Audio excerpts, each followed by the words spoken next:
une oreille vers laquelle ils peuvent se tourner et qui savent qu'ils seront écoutés sans toutefois être jugés ou condamnés. Tu dois développer cette mentalité-là, tu dois développer cette empathie, tu dois être capable de te soucier du bien-être de tes employés. L'intégrité, numéro 5, l'intégrité et l'authenticité.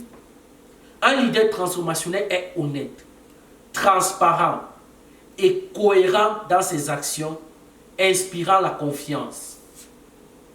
Nous vivons dans un monde où la majorité des leaders, que ce soit les chefs d'entreprise ou des entrepreneurs, sont extrêmement malhonnêtes, sont prêts à faire tout pour gagner, sont prêts à faire tout pour avoir de l'argent, pour prendre de l'argent, pour avancer.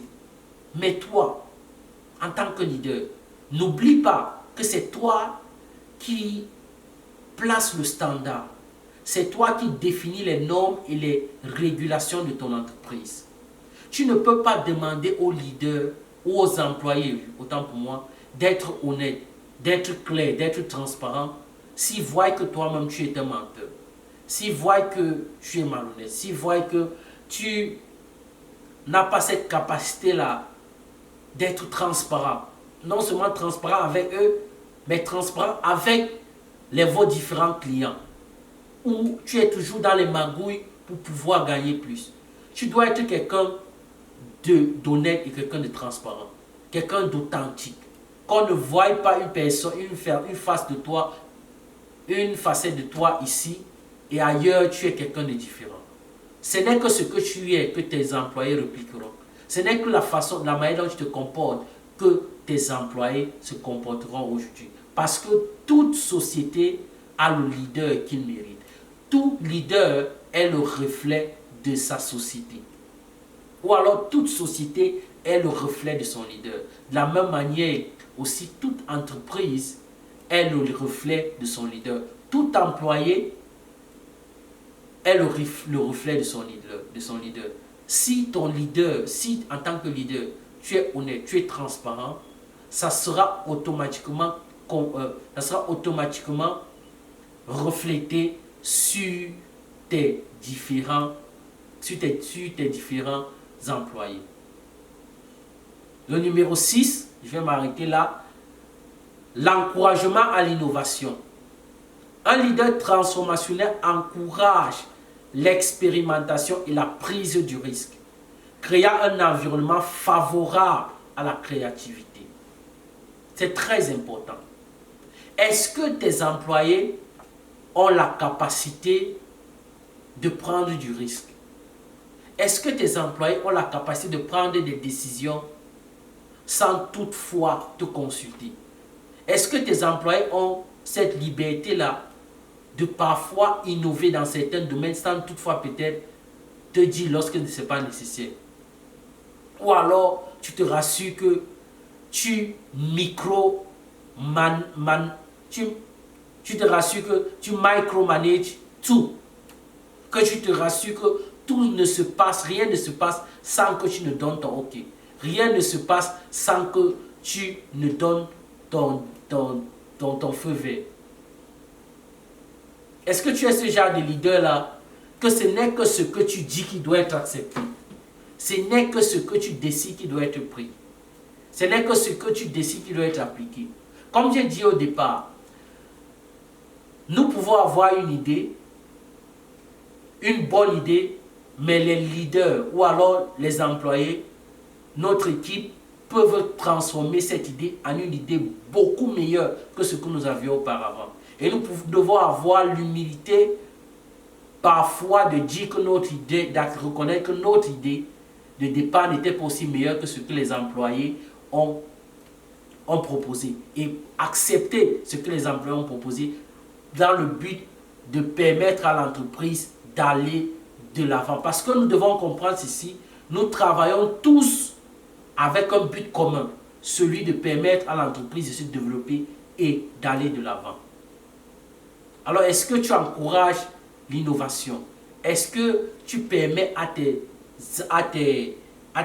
employés d'être créatifs, d'innover? Je te proposerais même que chaque Tu prends même une fois ou 2 fois par mois. Tu prends une journée, vous aurez peut-être 2-3 heures ensemble. Vous asseyez dans une salle et tu demandes à tes différents employés qu'est-ce qu'ils pensent qu'on peut faire de mieux? Qu'est-ce qu'ils pensent qu'on peut améliorer? Est-ce que les gens ont des idées? Est-ce que les gens ont des améliorations à faire, des innovations dans n'importe quel domaine de l'entreprise, de la logistique, à la comptabilité, ou alors même au customer service, ou à l'accueil des clients, toutes ces choses, la livraison, toutes ces choses. Est-ce qu'il y a une innovation? Est-ce que les personnes, est-ce que les employés ont quelque chose à améliorer? Est-ce qu'ils ont quelque chose à apporter? Lorsque tu le fais, non seulement tu montres à tes employés que tu leur fais confiance, de deux, tu leur donnes la capacité de mener leur propre recherche.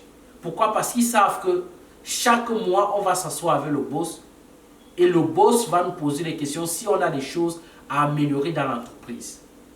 Donc, ça leur permettra de jouer, d'être vos espions également, d'être tes espions, de regarder dans d'autres entreprises, de regarder sur Internet, de poser des questions aux autres personnes. Comment est-ce que vous faites ceci? Comment est-ce que vous faites cela? S'ils remarquent que dans l'entreprise, par exemple, de son voisin, ou bien dans une entreprise qu'ils ont vue sur Facebook, cette entreprise a cette manière de faire ceci.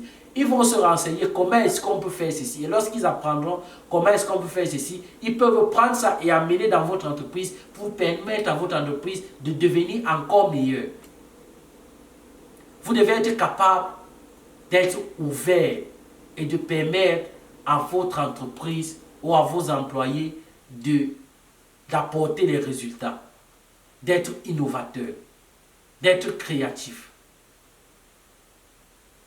J'espère que cette partie vous a plu. On se retrouve tout à l'heure pour le module 3. Bye bye.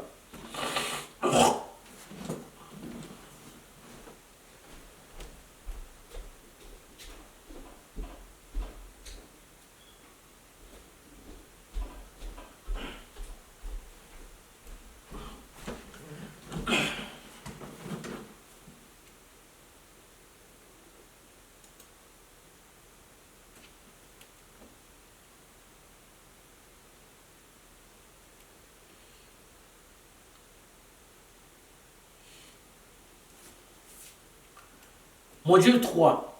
Bienvenue encore sur le module 3. J'espère que jusqu'à présent, vous avez déjà appris quelque chose et continuons d'avancer dans le même sens. Module 3. Comment développer une vision inspirante?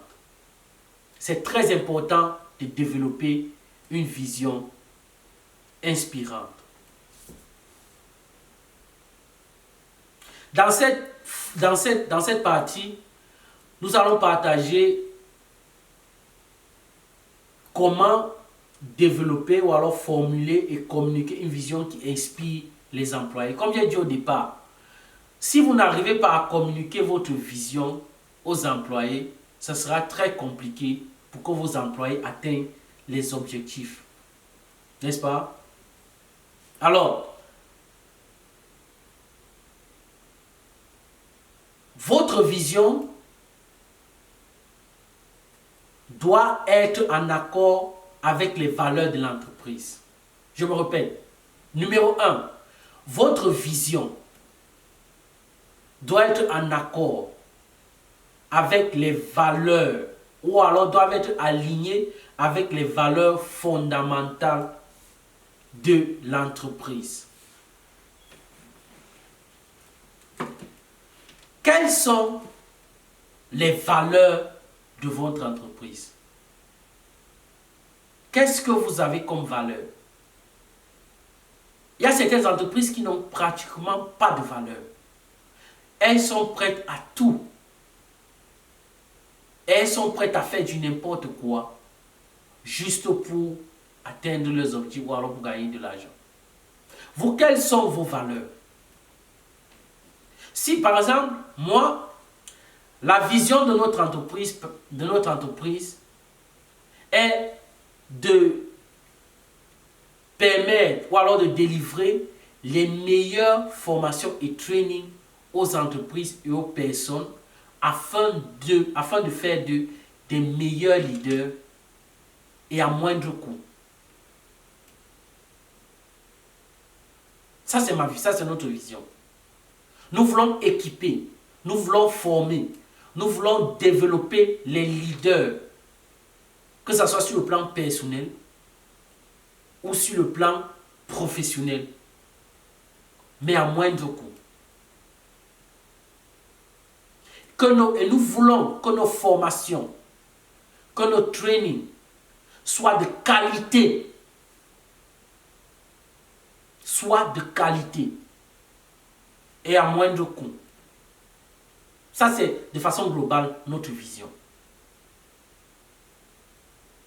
Et les valeurs de notre entreprise sont l'honnêteté.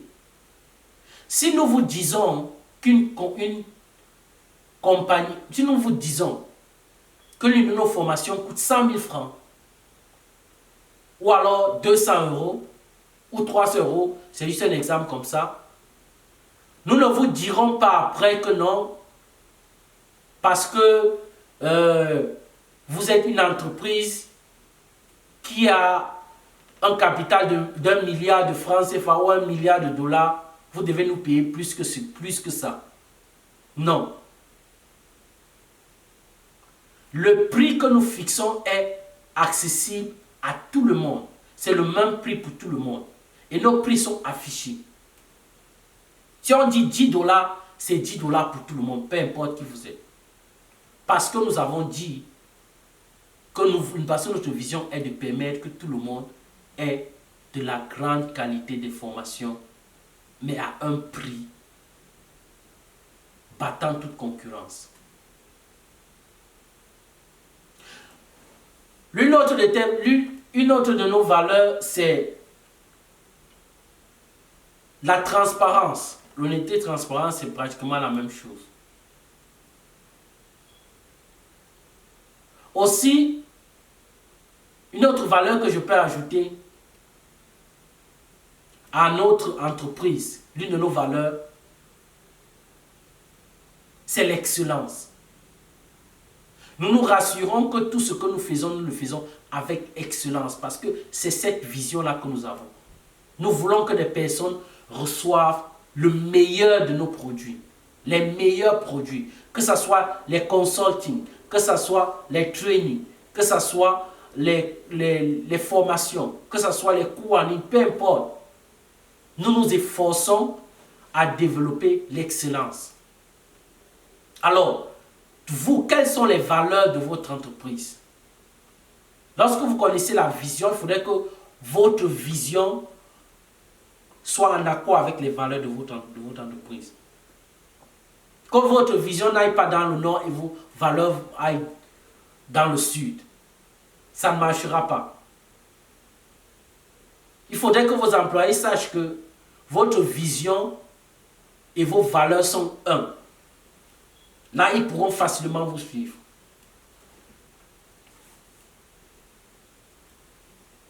Numéro 2. Objectifs stratégiques.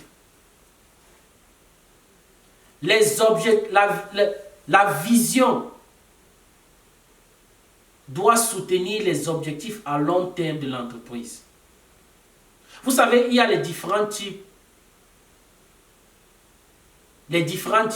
d'objectifs. C'est de ça qu'on a sorti le sigle SMART. Et je suis sûr que beaucoup d'entre nous connaissons SMART. Mais il faudrait que la vision de l'entreprise doit soutenir les objectifs à long terme de l'entreprise. On peut avoir les objectifs à court terme. On peut avoir les objectifs à mi-terme. Mais les objectifs à long terme sont parfois plus importants que les objectifs à court terme. Parce que lorsque nous fixons nos objectifs, nous pouvons fixer les objectifs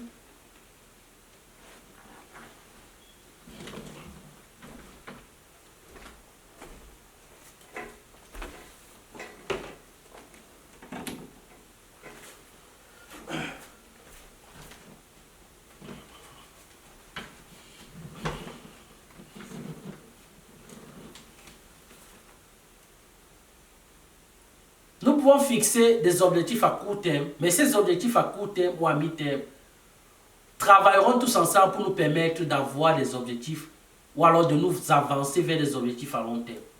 Une entreprise qui n'a pas d'objectif à long terme et qui vit du jour au jour est une entreprise en danger.